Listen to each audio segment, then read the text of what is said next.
आज ही Doubtnut app download करें। Doubtnut पर होगा अब आपके सभी मैथ्स, केमिस्ट्री, फिजिक्स और बायोलॉजी डाउट्स का सफाया।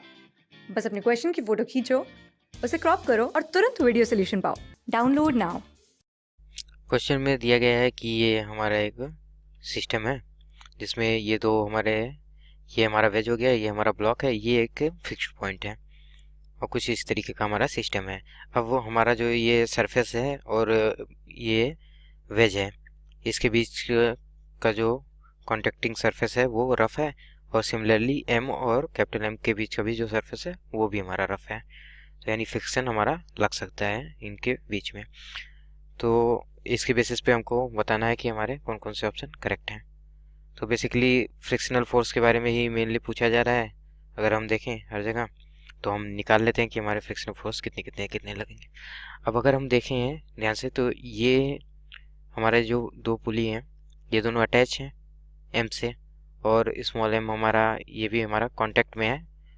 मे भी फ्रिक्शन लग सकता है, मे भी नहीं भी लग सकता है। तो अगर हम पूरे सिस्टम को एक मान लें, अगर हम ये एक बार मैं देखता हूँ कि ये जो पूरा हमारा सिस्टम है इसको अगर अब हम एक मान लें यहाँ तक, तो इसका मास क्या हो जाएगा हमारा, ये पुलीज हमारी जो है और स्ट्रिंग हमारे सब आइडियल हैं, तो m प्लस m इसका मास हो जाएगा। इसको हम एक ब्लॉक अगर ऐसे मान लें तो अब इस पे कौन कौन से हमारे फोर्सेस लग रहे हैं हम ये देखेंगे। तो इस पे एक फोर्स फ्रिक्शन का इस डायरेक्शन में लगेगा, क्योंकि अगर हम देखें तो इधर टेंशन लग रहा है तो मूव करने की टेंडेंसी इधर है, तो फ्रिक्शन फोर्स अपोजिट में ही लगेगा। फ्रिक्शन इधर हो गया। टेंशन अगर अब हम देखें तो इसके द्वारा जो लग रहा होगा वो टी हो जाएगा हमारा। ऊपर हमारा कोई फोर्स लग नहीं रहा है, ये फोर्स हमारा जो फ्रिक्शन का होगा वो इंटरनल हो गया। इधर के जो टेंशन है सब हमारे इंटरनल हो गए, और एक एम जी इधर लगेगा और नॉर्मल हमारा इधर लगेगा।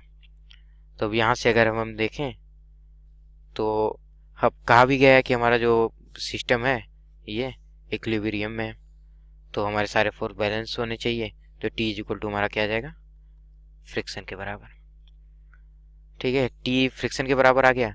अब अगर एक चीज देखें तो हमने कहा गया था कि ये जो हमारा सिस्टम है सब हमारे इक्विलिब्रियम में है। इक्विलिब्रियम में है तो यहाँ पे जो हमारा नॉर्मल फोर्स होगा वो जीरो के बराबर आ जाएगा। नॉर्मल फोर्स जीरो के बराबर क्यों आ जाएगा, क्योंकि हमारा ये एक्सेलरेशन पे नहीं है, तो इसके रिस्पेक्ट में अगर हम चले गए तो इसमें इसका कोई एक्सेलरेशन नहीं है, तो हमें कोई भी सोडो फोर्स नहीं मिलेगा पीछे की तरफ जिसको हमारा नॉर्मल बैलेंस कर सके। तो यानी नॉर्मल की वैल्यू तो हमारी जीरो आ गई, और जब नॉर्मल की वैल्यू हमारी जीरो आ गई तो यहाँ लगने वाला हमारा फ्रिक्शन भी जीरो हो जाएगा।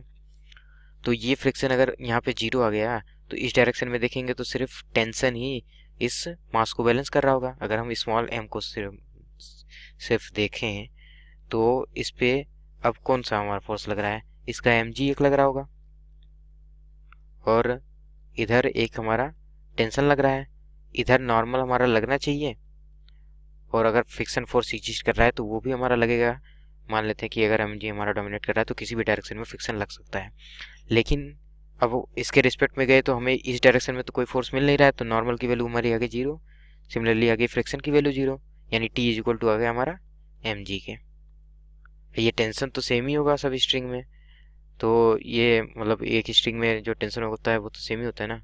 तो यहाँ से फ्रिक्शन की भी वैल्यू हमको क्या मिल गई, एफ आर। अगर इसको टू से लिखें तो एफ आर टू हमारा एम जी के बराबर ही आ गया, मतलब यहाँ का जो फ्रिक्शन है वो एम जी के बराबर आ गया, और यहाँ कोई फ्रिक्शन नहीं लगेगा, यहाँ टेंशन जो होगा वो भी एम जी के बराबर आ गया। अब क्वेश्चन हम देखते हैं कि कौन कौन सा पूछा गया है। इसमें कहा है कि frictional force between wedge and surface, तो एम जी के बराबर हमने प्रूफ किया, तो ये तो गलत हो गया।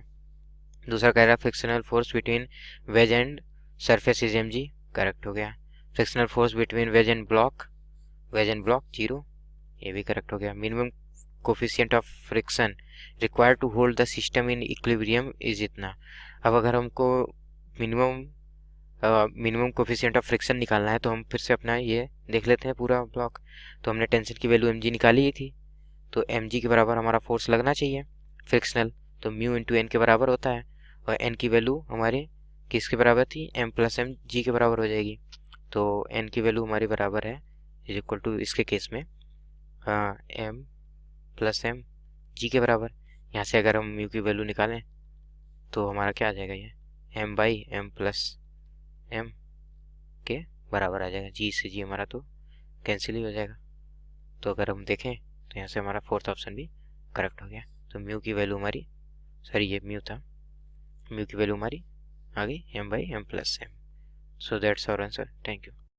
क्लास 6 से 12 से लेके नीट, IIT, जेई मेंस और एडवांस के लेवल तक 10 मिलियन से ज्यादा स्टूडेंट्स का भरोसा। आज ही डाउनलोड करें डाउटनेट ऐप या व्हाट्सएप कीजिए अपने डाउट्स 8400 400 400 पर।